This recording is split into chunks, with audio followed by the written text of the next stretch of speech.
அன்புள்ள நேயர்கள் அனைவருக்கும் என்னுடைய நல்வாழ்த்துக்கள், வணக்கங்கள். இப்போ மார்கழி மாதம் ரொம்ப அற்புதமாக அங்கங்கே திருப்பாவை, திருவம்பாவை எல்லாம் ரொம்ப பிரமாதமாக நடந்துக்கிட்டு இருக்கு. இந்த திருப்பாவையில் நாளைக்கு 22ஆம் பாசுரம். நீங்கள் ஒரு முக்கியமான விஷயம் நீங்கள் பாருங்கள்.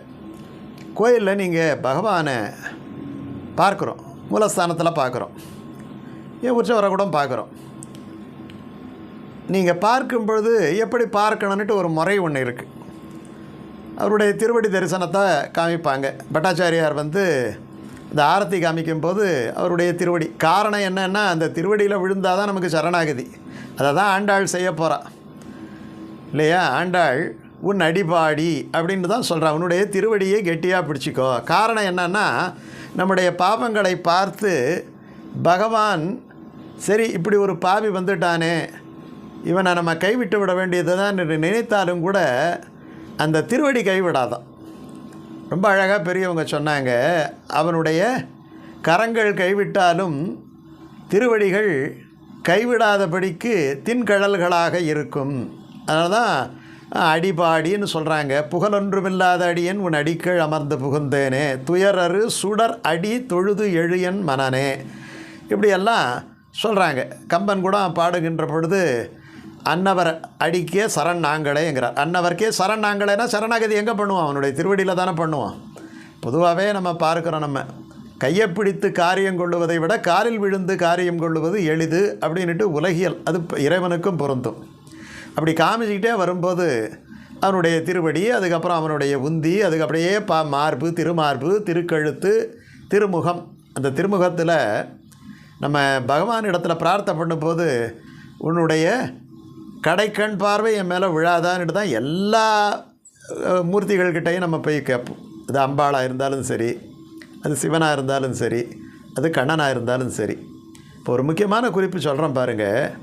அந்த கண்கள் நீங்கள் அந்த விக்கிரகத்தில் பார்க்கலாம்.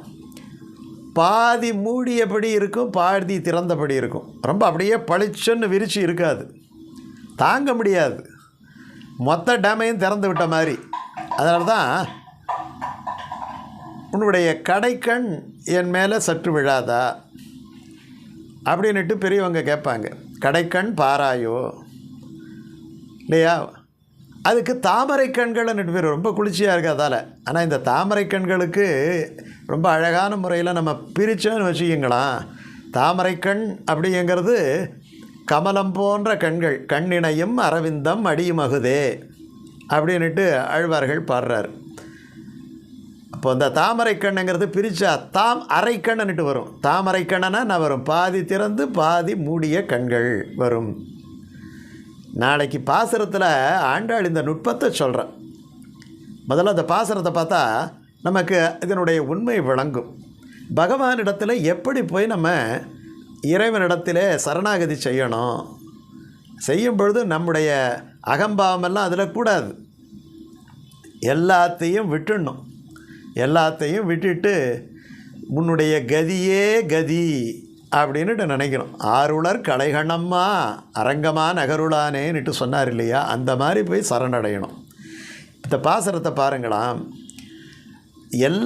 எப்படி பகவானுடைய திருவடியில் நான் விழுந்தோங்கிறத இந்த பாசுரத்தில் சொல்கிறாங்க. ஆண்டாள் நாச்சியாருடைய அருமையான தமிழ் எப்படி விளையாடுது பாருங்கள்.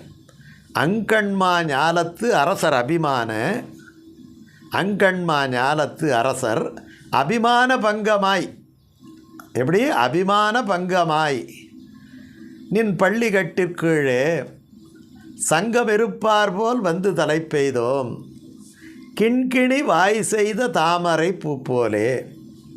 இதுதான் அந்த அர்த்தம். கிண்கிணின்னா ஒரு மணி இருக்கும் இல்லையா? இந்த கிளுகிளுன்னு ஆடுற மணி. அந்த மணியை பார்த்தோம்னா மணிக்குள்ளே ஒரு சின்னதாக ஒரு ஓட்டை இருக்கும். அதுக்குள்ளே அந்த மணியை போட்டு இருப்பாங்க.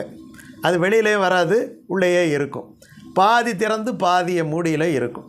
பாதி திறந்து பாதி மூடி நிலையில் இருக்கும். காலையில் மலர்கள் பார்த்திங்கன்னா அப்படி தான் இருக்கும். மலர்கள் பார்த்திங்கன்னா கொஞ்சம் நேரம் கழித்து மொத்தமாக மலர்ந்துடும்.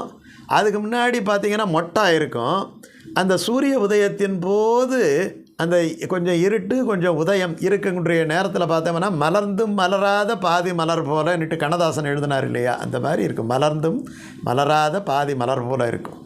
அதனால் செங்கண் சிறு சிறுதே எம்மேல் விழியாவோ கிண்கிணி வாய் செய்த தாமரை பூ போலே. அதுதான் எந்த ஒரு விக்கிரகத்திலையும் எந்த ஒரு பகவானுடைய திருவுருவத்திலையும் பார்த்திங்கன்னா அந்த சிற்பி செய்யும்போது, அதனால தான் அந்த நயனத்தை திறக்கிறது அப்படிங்கிறதே கும்பாபிஷேகத்தில் அல்லது சம்பிரோக்ஷணத்தில் ஒரு சின்ன ஒரு சடங்கு வச்சுருப்பாங்க. அது ரொம்ப ஜாக்கிரதையாக செய்யணும்.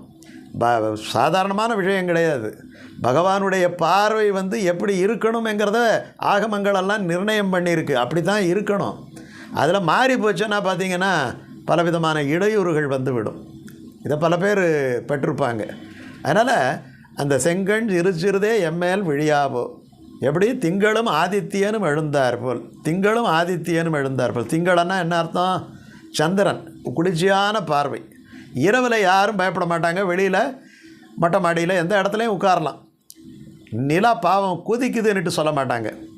ஆனால் சூரியன் அதே உச்சியில் வந்துட்டோம்னா வெளியில் போய் உட்கார முடியுமா? உட்கார முடியாது. அப்போது எது மனதுக்கு குளிர்ச்சியானது? மனம் அப்படி குளிர்ந்து இருக்கணுமா. அதனால தான் சந்திரமா மனசோ ஜாதகான்னா, மனதிலிருந்து தான் சந்திரன் தோன்றினான், மனதுக்கு காரன். அதனால தான் சந்திராஷ்டிரமத்தில் எந்த வேலையும் செய்யாத ஆசிரமத்தில் இருக்கும்போது மனசு கொஞ்சம் கெட்டு போய் தாறுமாறாக இருக்கும் அப்படின்ட்டுலாம் ஜாதகத்தில் சொல்கிறாங்க. நான் மனத்துக்கு காரகன். அப்போ அதனால் மனத்தை முன்னாடி சொன்னான். திங்களும் ஆதித்யனும். ஆதித்யம்னா சுடு, அது ரெண்டும் வேணும், ரெண்டுமே வேணும். திங்களும் ஆதித்யனும் பகவானுடைய இரண்டு கண்கள், ஒன்று சந்திரன் இன்னொன்று சூரியன். அதனால தான் நீங்கள் உற்சவங்களில் பார்த்தீங்கன்னா பெருமாள் கோயில் உற்சவங்களில் பகலில் சந்திர பிரப உற்சவம், இது சூரிய பிரப உற்சவம் இருக்கும்.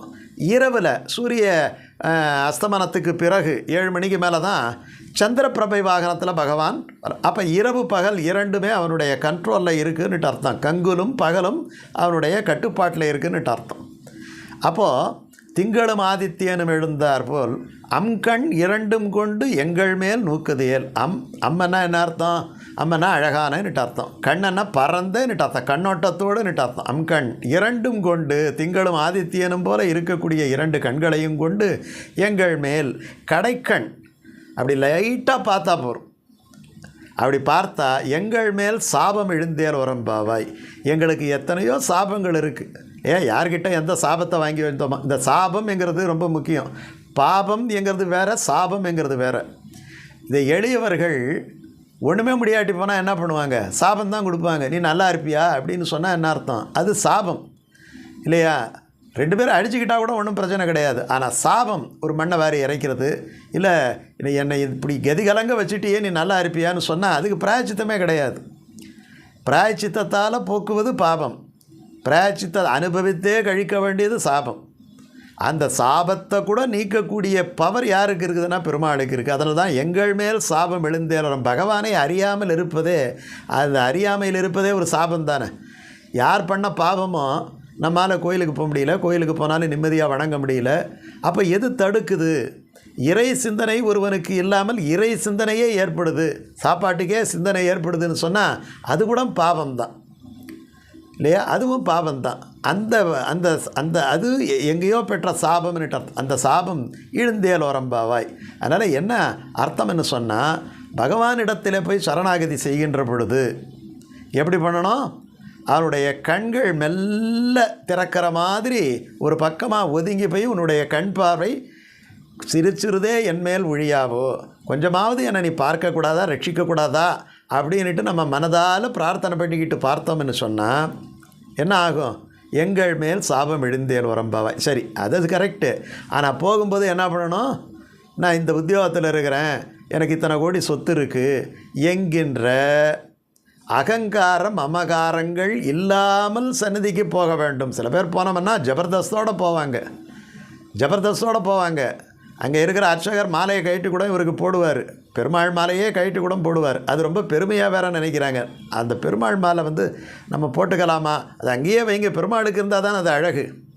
அப்படி மரியாதைக்கு கொஞ்சோண்டு ஒரு முழம் பூ தரலாம். அந்த மொத்த மாலையும் கழட்டி இவர்கிட்ட போட்டுட்டு பெருமாள் மாலை இல்லாமலே நிற்பார். இப்படியெல்லாம் நடக்குது. அப்போ அந்த இடத்துல என்ன ஆயிடுது? இவருடைய பதவிக்கு, இவருடைய பட்டத்துக்கு, இவருடைய செல்வாக்குக்கு, இவருடைய பொருளுக்கு இல்லை அந்த மொத்தத்தையும் நான் தான் பண்ணி கொடுத்தேன், இந்த சாமிக்கே நான் தான் எல்லாத்தையும் செஞ்சு கொடுத்தேங்கிற ஒரு அகங்காரம் இருக்குது இல்லையா? இத்தனை கோடி செலவு பண்ணி இந்த கோயிலுக்கு நான் இதெல்லாம் பண்ணேன்னுட்டு அது இருக்கக்கூடாது எங்கள் மேல். அப்போது அபிமான பங்கமாய் என் பள்ளி கட்டிற்கீழே அபிமானம் இல்லாமல் போகணும்.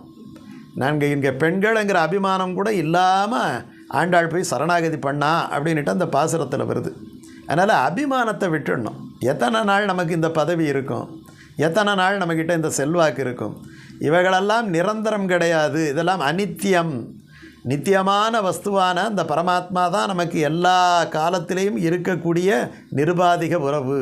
அவனிடத்தில் போய் சரணாகதி செய்யும் பொழுது நம்முடைய பதவியையோ நம்முடைய செல்வாக்கையோ நாம் மறந்துவிட்டு அவனுடைய கடைக்கண் பார்வைக்கு போய் ஏங்கி நின்றால் நாம் எத்தனை சாபம் வாங்கிட்டு வந்திருந்தாலும் அந்த சாபம் தீந்துடும் ஒரு சின்ன ஹிண்ட்டு. அந்த ஹிண்ட்டு தான் இந்த பாசுரத்தில் ஆண்டாள் தருகிறாள். இப்போ பாசுரத்தை பார்ப்போம்.